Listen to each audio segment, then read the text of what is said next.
Kasi, Sige po. kasi lumalabas kasi may nag-interview ang may-ari daw ng bahay, si Secretary Roque.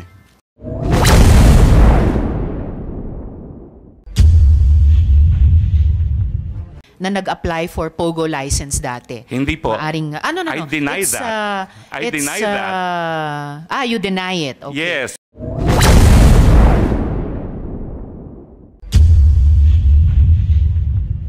You also, nung nagsalita kayo kanina, you also referred to it as bahay ko.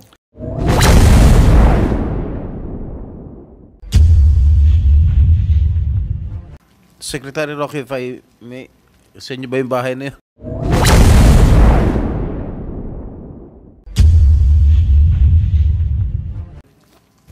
Well, Attorney una Roque. po, magandang umaga po kay Senate President Pro Tempore, kay Madam Chairperson, Senator Antiveros, and kay Senator Gatchalian at sa lahat ng mga bisita rito. Now, ang bahay po na tinutukoy nyo sa Tuba Benguet ay rehistrado sa isang korporasyon. Tiniran ko po yan nung ako po ay umalis ng gobyerno, and I do have an interest in the corporation that owns it. No? Pero wala po sa akin ang possession ng bahay na yan. Dahil as of January of 2024, yan po ay pinaupahan ng korporasyon at ang umuupa po ay isang Wang Yun na isang Chinese national na siya po ay pumirma sa contract of lease ay require siya na magpakita ng alien certificate of registration at lumalabas po na siya ay holder ng isang 9G working visa, meaning she has a right to be in the Philippines. So ang rehistradong lessee po dyan, at yan ay rehistrado rin sa Homeowners Association ng Subdivision para sila ay makapasok, ay itong babae na isang Wang Yun. Kaya nga po, nung sinabi nila na sinalakay ang bahay ko at may mga wanted na mga pogo bosses doon, ako po'y talagang nag-conclude na meron talagang pilit na naninira sa akin. Gaya nung naunang release na ng PAGCOR na ako daw ay naglakad para sa lisensya ng isang illegal na pogo at matapos naman marinig ang testimonya ni Chairman Altenco, wala naman pong ganong sinabi. Attorney si Mr. Roque, Altenco. wag muna po tayo dumako sa ibang issue. Okay. Focus muna tayo sa tanong ni SP Pro Temp, na may tanong din ako. Mamaya, dadako po tayo sa ibang mga issue, pati yung nabanggit nyo. So let's please focus. Okay, so meron po akong interest sa korporasyon na may-ari ng bahay na yan. In fact, in the near future, I am concluding a transaction na kukunin ko yung buong korporasyon na may-ari ng bahay na yan. Now, pero ang ina-emphasize ko po, regardless of the ownership, there is a contract of lease which is duly notarized and which I will submit before this honorable body, which means na ang possession po dyan is in the hands of Ms. Wang Yu, who is a legal resident of the Philippines with an alien certificate of registration and in possession of a 9G working visa. Ang gusto ko nga po malaman, kung nakita nila doon sa bahay na yon, yung tao na hinahanap nila na allegedly may tie sa Banban.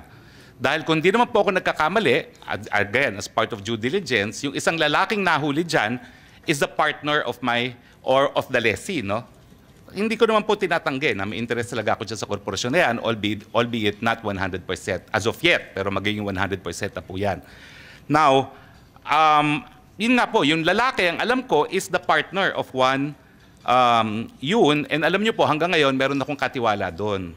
Kasi nga po, nais ko masigurado na yung lessee will only use the premises for residential purposes. No?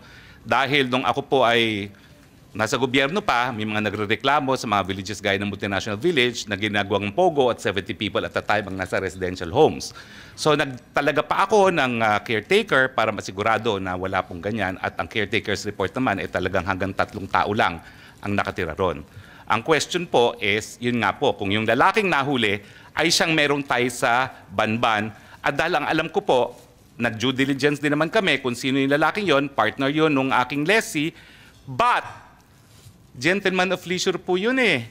Ang sinasabi nung aking katiwala, hindi naman umaalis ng bahay, golf lang ng golf kasi may golf course po dyan at nang tinanong namin minsan ano ba ang trabaho niya, sabi niya he is a digital nomad, no? Cryptocurrency. No? So nais ko po makita talaga kung ano yung ebidensya na yung lalaking yon ay involved sa Banban. Dahil kung hindi naman po, talagang meron pong concerted effort na iling ako dito sa mga pogo, no? Na akin namang itinatanggi po. Maraming salamat po.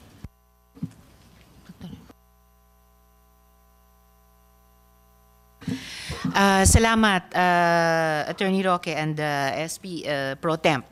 But follow up lang, Attorney Roque, sabi niyo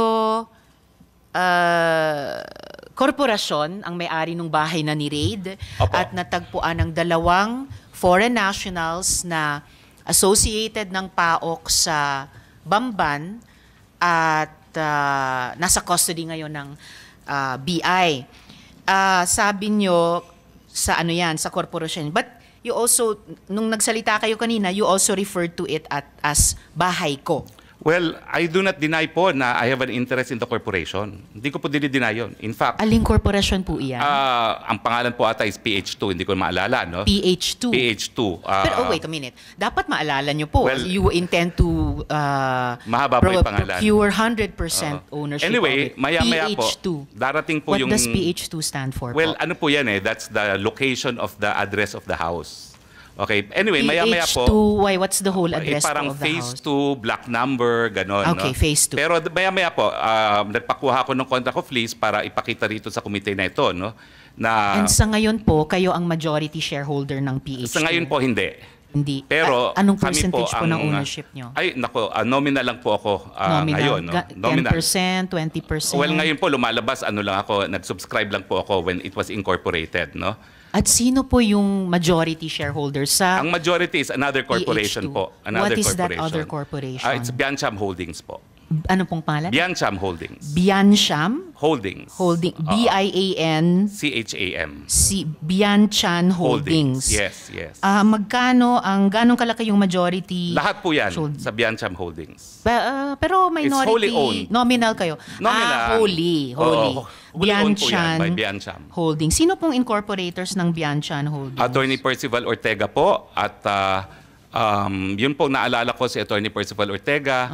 I think meron din pong attorney, hindi ko na po maalala kung sino pa yan, pero I think meron pang, well, minimum of 5 po yan eh. Pero majority shareholder Alright. is Attorney Percival Ortega. Okay. So majority shareholder si Attorney Percival Ortega para sa Bianchan Holding. There's at least 1 other attorney at 3 pa Yes. for a Opo, total opo. of 5. But I Okay po. confirm that we're in the process of buying into Biancham now. All right. And we sabi want nyo a nga, controlling interest. you want 100% ba or controlling We will lang? have controlling interest of Biancham po pag natapos na ang mga papeles. All right.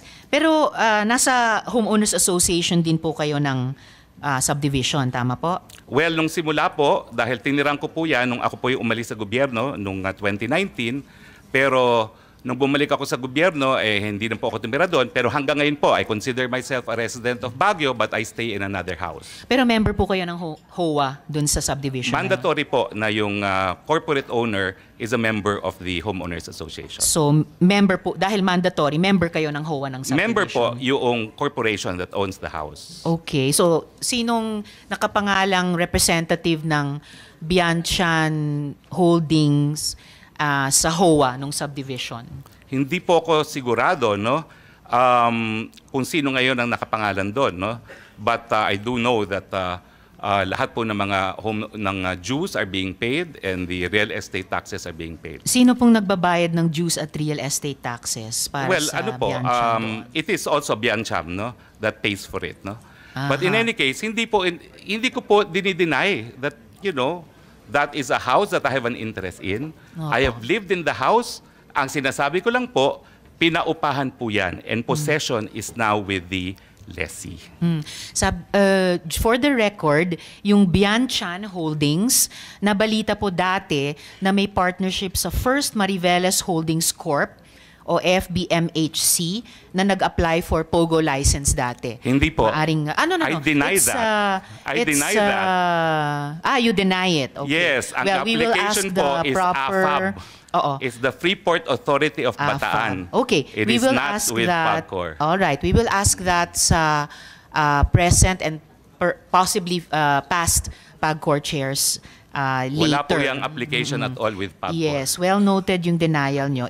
Itatanong. Pero POGO po siya. Hindi po. Hindi rin That's siya a real POGO. estate development company Real na estate. nag-apply po for accreditation sa AFAB pero hindi na po Okay. na-pursue. Okay, we will ask that of AFAB po. No. The chair will say who we will ask that from. We will ask that from PAGCOR, and if necessary, invite AFAB to the next hearing if necessary. Pero itatanong muna natin sa PAGCOR mamaya. So, attorney, wala po kayong possession ng bahay pero may supervision dahil may bantay po May kayo bantay doon. po. Okay po. Alright, salamat. So just to continue with, salamat Attorney Roque. Just to continue with the BI, Attorney Arellano, no? Attorney Arellano. Okay. Sinabi po ng BI, Madam Chair. yes sir. Chief Yes, sir. Fortunato Manahan po, Chief ng Intel. Oh, I'm so sorry. Yes. Opo. Sorry, sir. Salamat po. Nag-ulat po kayo sa komite namin tungkol sa raid nyo dun sa pinaraid na bahay. Pinaraid po ng PAOK na bahay sa Benguet.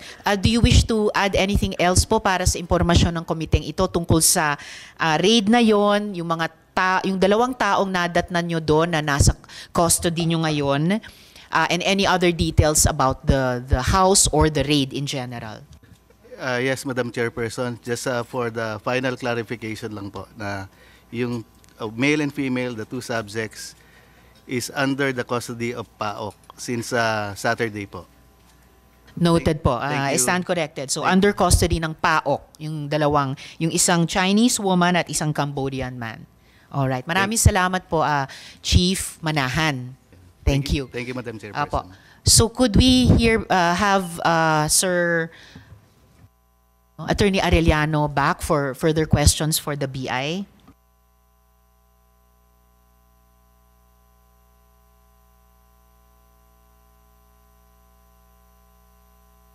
Yes, SP Pro Temp. Thank you, Madam Chair. Ano pangalan mo? Attorney Arellano? Opo. So as we speak, nakalis na ba si Alice Goo? Based po sa records namin kaninang umaga, nandito pa po si Nandito pa. Alice Go at saka yung Go Wapping. May I ask the OSAA kung ano ng status ng warrant of arrest nitong si Mayor Go? Bakit hindi mahanap-hanap? If they have coordinated with the police agencies concerned? Sino ang nasa OSAA rito? Si General Acan. Gusto niyo matawag ko?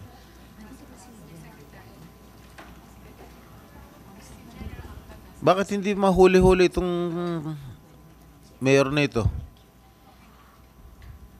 SP Pro Tem, pinapatawag po si General Angcan. Alright. Please proceed. So, as we speak, nandito pa? Attorney Arellano? Based po sa record namin, nasa Pilipinas pa po. Sigurado ka dyan, ha? Yes po, yes po. Baka nakaalis na yan, mag-private plane yan. Paano nyo matututukan kung nag-private plane yung tao? Kasama po sa mga minomonitor namin yung lahat ng ports, airports or seaports. So, kung kahit po gumamit ng Marami private tayong airports plane, dito, hindi lang sa Manila. Maraming mga maliliit na airports dito sa ating bansa. So how can you monitor it? Nang nakaalis? may mga immigration officers po sa mga iba't ibang subports at seaports. Even sa mga maliliit na airports natin, meron? Basta Na po hindi naman international airport? international. Halimbawa ako, pumunta ako ron sa Katarman Airport. Napakaliit. Wala namang immigration doon. Sumakay ako. Pumunta ako ron. O, tapos padala ako sa Hong Kong. Kaya ng isang maliit na airplano. Paano nyo mamamonitor yan? Usually po, pag may mga chartered flights, ini-inform din po yung immigration para i-monitor namin kung sino yung mga sasakay dun sa aeroplano. Eh pagka fictitious yung binigay na pangalan, paano? Paano nyo monitor yan?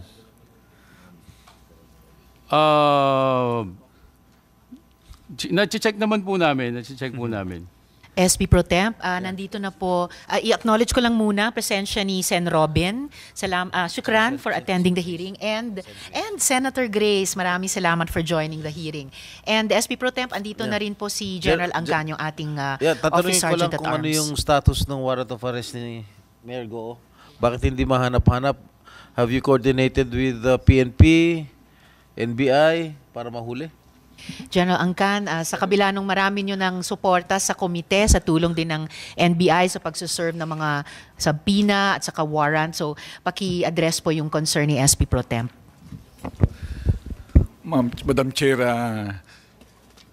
Your Honors, before we conducted the issuance of serving the order of arrest, we coordinated with the Philippine National Police, as well as after which I connected with NBI with regard to the arrest of the 8 personalities. So what happened? I mean, ba't hindi nyo pa mahanap? So now I'm still checking with them, and the capability of your Senior Sergeant at Arms is only to serve, and we are purely on coordination with these law enforcement agencies, Your Honor. Are there any representatives from the PNP or NBI present here today? Sino pong magsasalita para sa PNP? Police Colonel Lagares, sir. And then nandito rin po SP Pro Temp ang NBI, si Deputy Director Magno. Are you coordinating? Have you coordinated with the law enforcement agencies, General? Madam Chair, Your Honor, I talked with the Chief of the Philippine National Police, and as well as to the Director NBI, Judge Santiago, Your Honor. All right.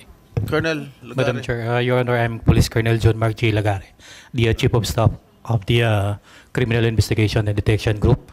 And for that actionable item, Your Honor, we have already designated a tracker team from the Regional Field Unit and also from the higher headquarters to look for Mayor Alice Gozum, Your Honor. The warrant of arrest has been issued by this committee a long time ago. Yes. Ba't hanggang ngayon hindi pa makuha yan? Makuha itong mayor na ito?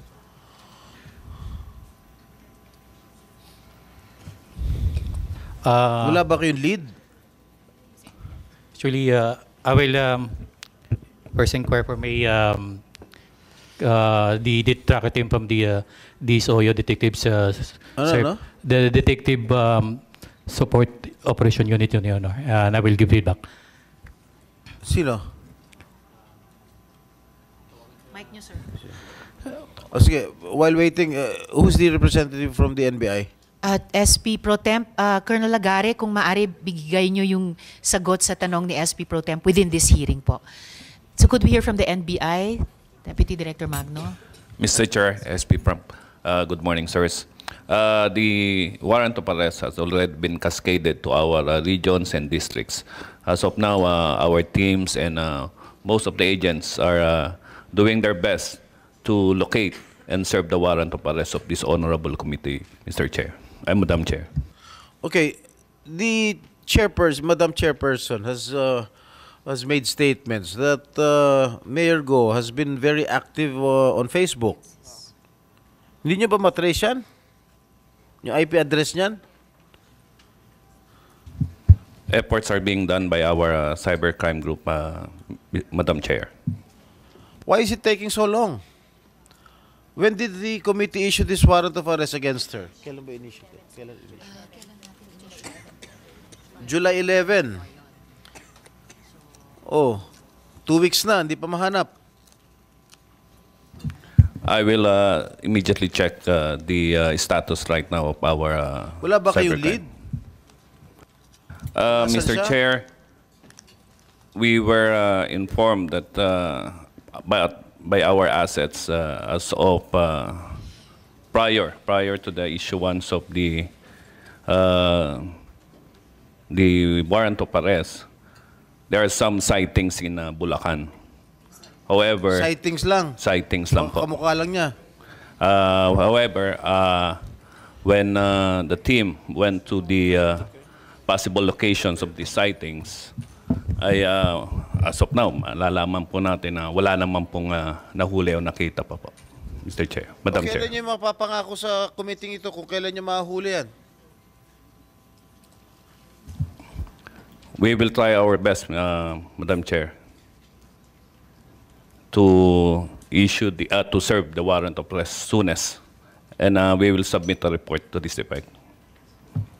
If you cannot arrest her within a month, baka maapekto ng budget ninyo. Noted po, Madam Chair. Yes, sir. We will do our best. Ganon din sa pulis yan. Pag hindi nyo mahanap within a month yan. Dahil we cannot just keep on waiting here. Mahina yung mga intelligence ninyo pag ganon. Ang dami-daming mga nasa-serve ng warrant of arrest yan. Mabilis mahuli. Bakit ito? Kilala pa, hindi nyo mahuli.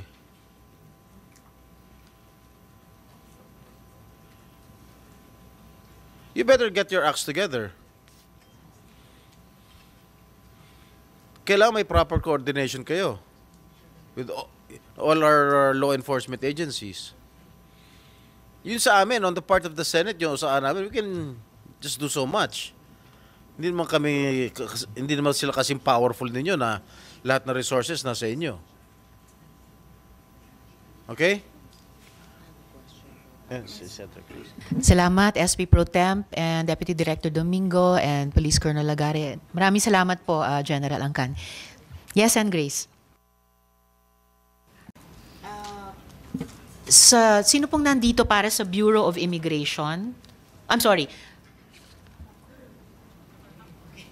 Sa BID? Yes. Good morning, Miss Chair. Good morning. Sorry, hindi ko makita yung nameplate ng attorney. I'm Attorney Homer Arellano po from the Bureau of Immigration. Salamat, Attorney Arellano. Nagkondukta po kayo ng raid nitong weekend sa isang subdivision.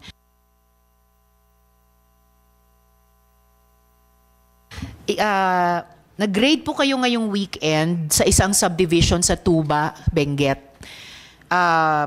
Pwede po bang may ulat tungkol sa raid na iyan sa komiteng ito? Halimbawa, bakit po kayo nag-raid? Sino ang nadatnan nyo? At sinong may-ari ng bahay na yon?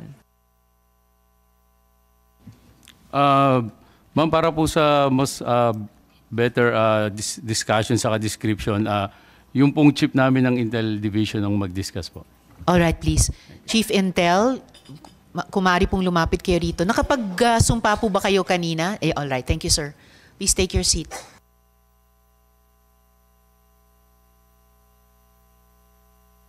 Ano pong buong pangalan nyo, sir?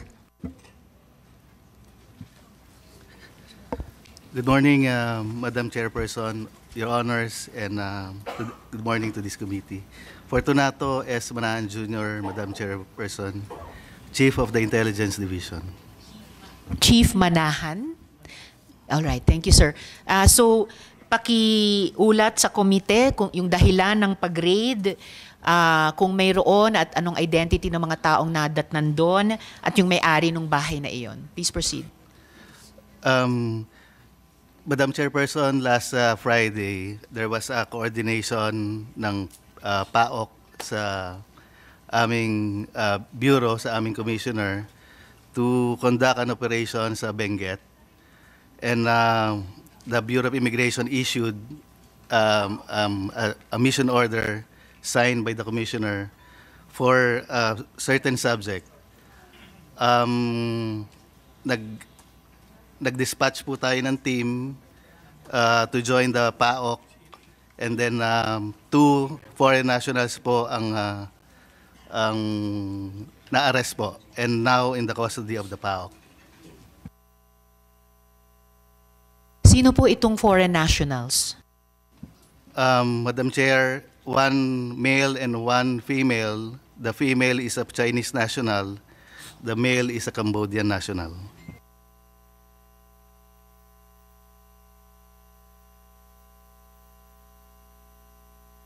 Okay. At ano yung specific na dahilan na nag-raid kayo doon? At ano yung kinalaman nitong dalawang nadatnan ninyo, kinustody ninyo, anong kinalaman nila doon sa dahilan ng pagpaparaid? Madam Chair, the information received through the coordination of PAOK, yung yung target subjects daw ho is involved sa Bamban raid a few months ago. So hindi lamang po involved sa Pogo in general, pero particular sa Pogo sa Bamban. Ibig pong sabihin mula Bamban, maaring tumakas sila basta excuse me, lumipat sila sa Benguet.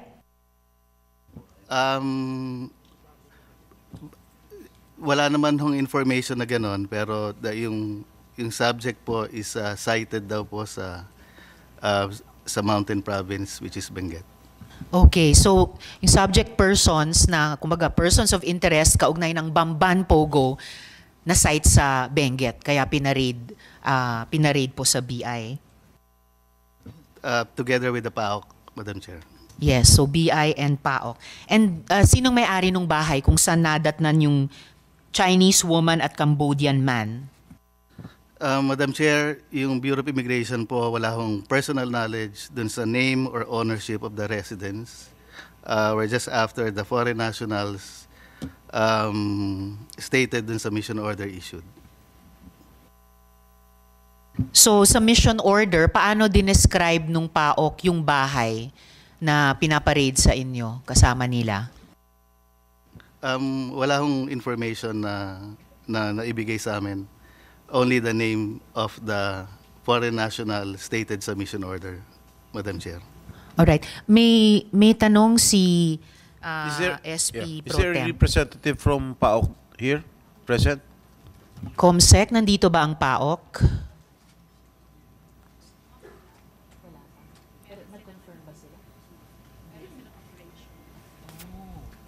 Ibig Alright. sabihin, when you Please proceed. applied for a mission order, hindi nyo in-specify kung kaninong bahay yun i-raid ninyo?